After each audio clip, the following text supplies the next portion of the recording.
Bueno, eh, lo siguiente que tenemos que saber,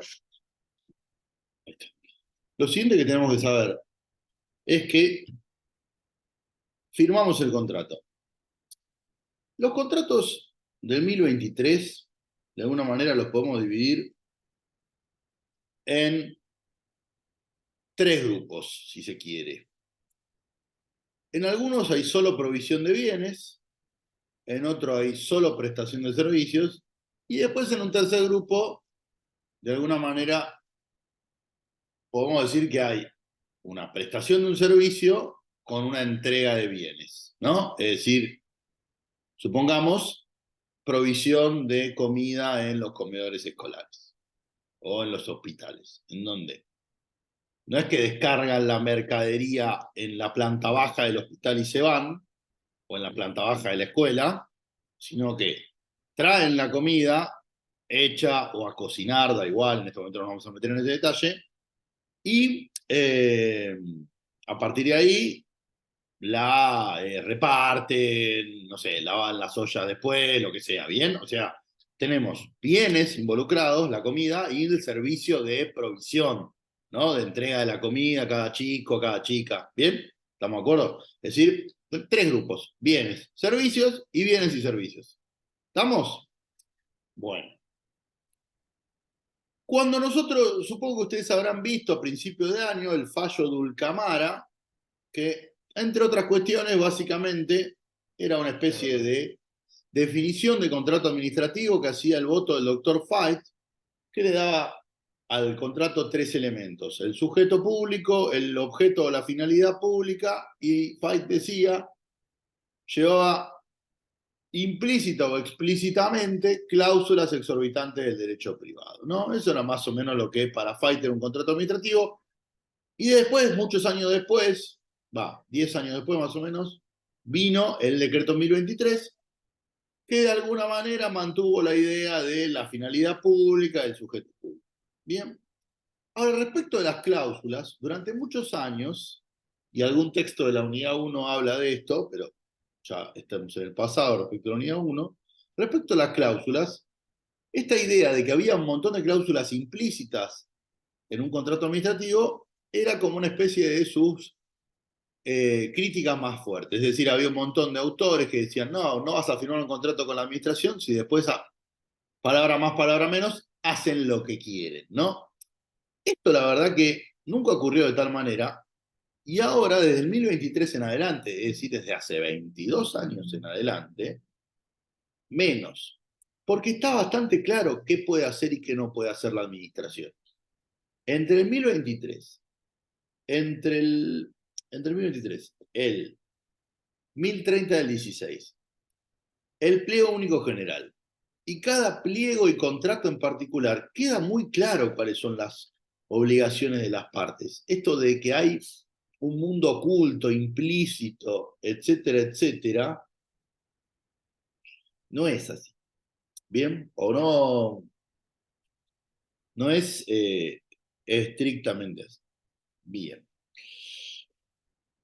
¿Dónde están las facultades de la administración? Están en el artículo 12 del 1023. Es decir, en el artículo 12 del 1023 tenemos lo que justamente la administración puede o no puede hacer. Entonces, con esta idea de que ya la cláusula implícita no existe o prácticamente no existe, y arrancando desde, digamos, de alguna manera, la pirámide jurídica de los contratos, desde el 1023 para abajo, ya en el 12 del 1023 tenemos bastante claro cuál es el mundo de las cosas que la administración, de las cuestiones que la administración puede hacer y cuáles no. El artículo 12 está bastante desordenado, si se quiere, y tiene distintos tipos de facultades. Nosotros la vamos a ordenar de esta manera. Vamos a hablar de facultades generales, después vamos a hablar de facultades modificatorias cuantitativamente, después de penalidades y sanciones,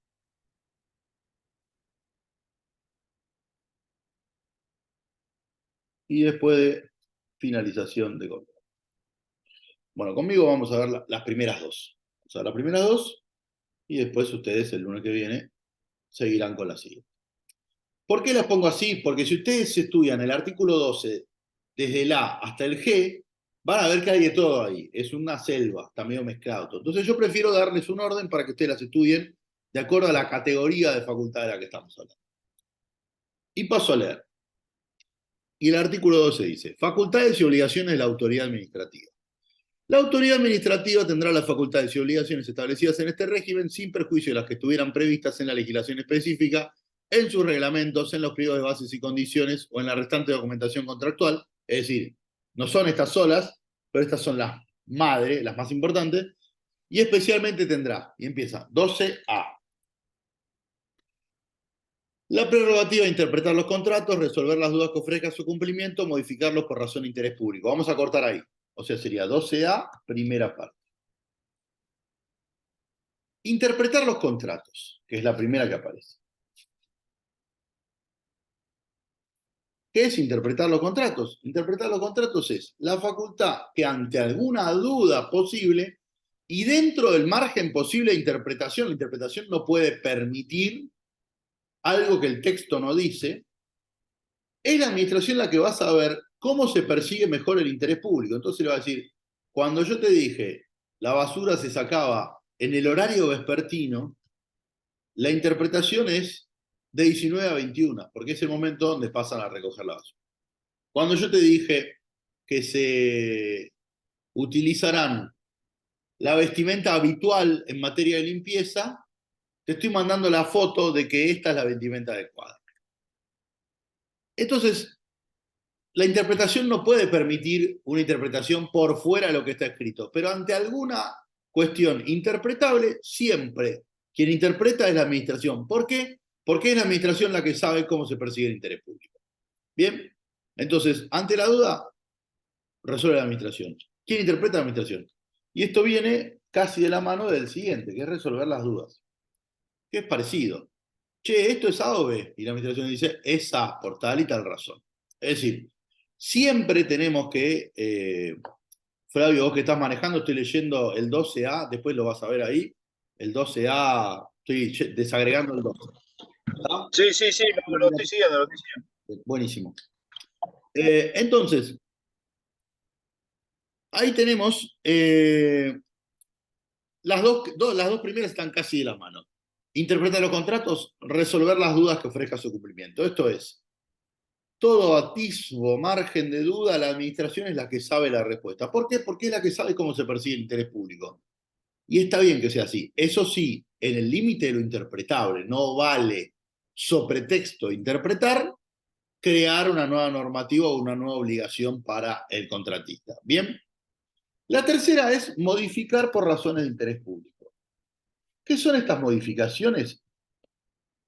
Las que no son cuantitativas. Es decir, no es modificar, te pedí 10 y te doy 12, sino las que son, por ejemplo, supongamos que tenemos un contrato en donde hay que, al final del día, tirar los residuos, lo que sea, en un determinado tipo de bolsas. Y se prohíben esas bolsas por alguna cuestión ambiental o lo que sea. Es obvio que ese contrato que se está ejecutando va a tener modificaciones. ¿Por qué?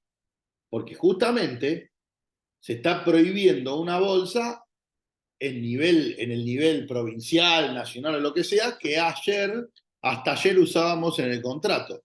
Entonces, va a salir una normativa que prohíbe esas bolsas y claramente va a salir un acto administrativo adentro del contrato que va a decir, en virtud de la ley que se sancionó ayer, vamos a cambiar las bolsas que usábamos hasta ayer y ahora vamos a usar una nueva. Bien. Supongamos que se produce modificaciones en la facultad y hay un contrato de limpieza y a partir de ahora se establece que no va a haber más clases a la noche, por la razón que sea, porque es muy tarde o adelantan 4 horas las clases porque a partir de las 21 horas no hay más colectivo. Entonces dicen, no son más de 18 a 22 las clases, son de 16 a 20, ¿no? Supongamos eso. Y había un contrato de limpieza en donde le decíamos a los que limpiaban que tenían que ingresar a limpiar antes de los cursos. Es decir, supongamos que limpiaban de 16 a 18. ¿Bien? pero ahora es ahora, va a haber gente en las aulas. Entonces es evidente que vamos a hacer una modificación diciendo, ¿viste que antes te dije que se limpiaba de 16 a 18? Bueno, como cambió el horario de cursada, te digo que ahora limpias de 14 a 16. Lo que siempre tiene que hacer la administración cuando hace una modificación de estas es explicarla por medio de un acto administrativo. ¿Por qué? Porque está en juego no solo el derecho del contratista a que le expliquen la modificación, que puede incluso generar mayores costos, porque, por ejemplo, volviendo a las bolsas, si las bolsas nuevas son más caras, está bien que el contratista le traslade ese precio a la administración.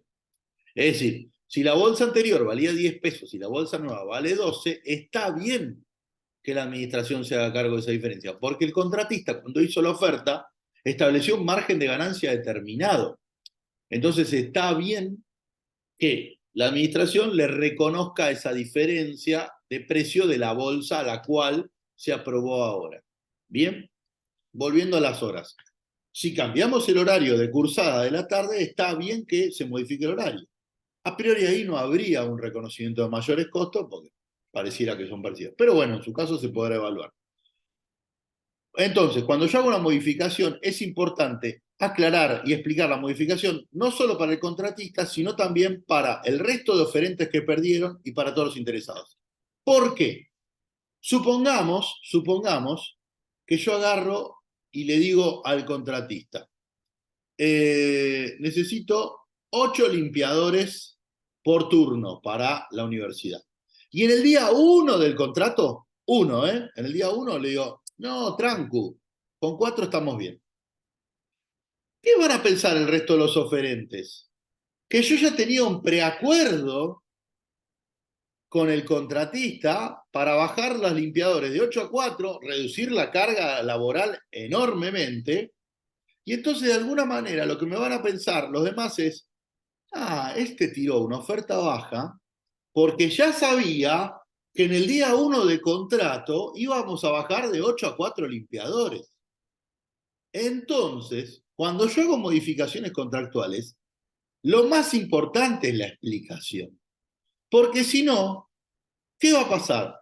Me van a llover denuncias e impugnaciones de los que perdieron. Y con mucha razón, si fuera el ejemplo tan burdo. Y además, nosotros vimos a principio del curso que el fallo Vicente Robles decía que el principio de igualdad se extendía desde el inicio de las actuaciones hasta la finalización del contrato y que si yo hacía modificaciones durante la ejecución del contrato, las tenía que explicar adecuadamente, porque evidentemente quizás estaba perjudicando los derechos o de los que no vinieron o de los que perdieron. Entonces, lo más importante en una modificación por razón de interés público es explicar el interés público y explicar la modificación.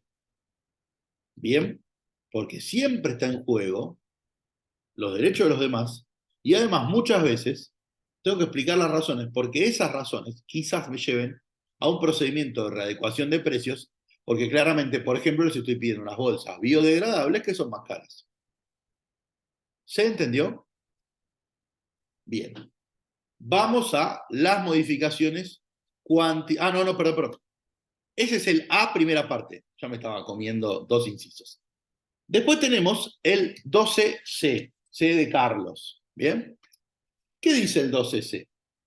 El 12C dice el poder de control, inspección y dirección de la respectiva contratación. Poder de control, dirección e inspección. ¿Qué es esto? La administración es la que va a controlar, dirigir e inspeccionar cómo se está llevando adelante el contrato. Es decir, volvemos al contrato de limpieza. La administración va a designar un inspector o una inspectora, alguien que se encargue de revisar si se están limpiando bien las aulas y los baños.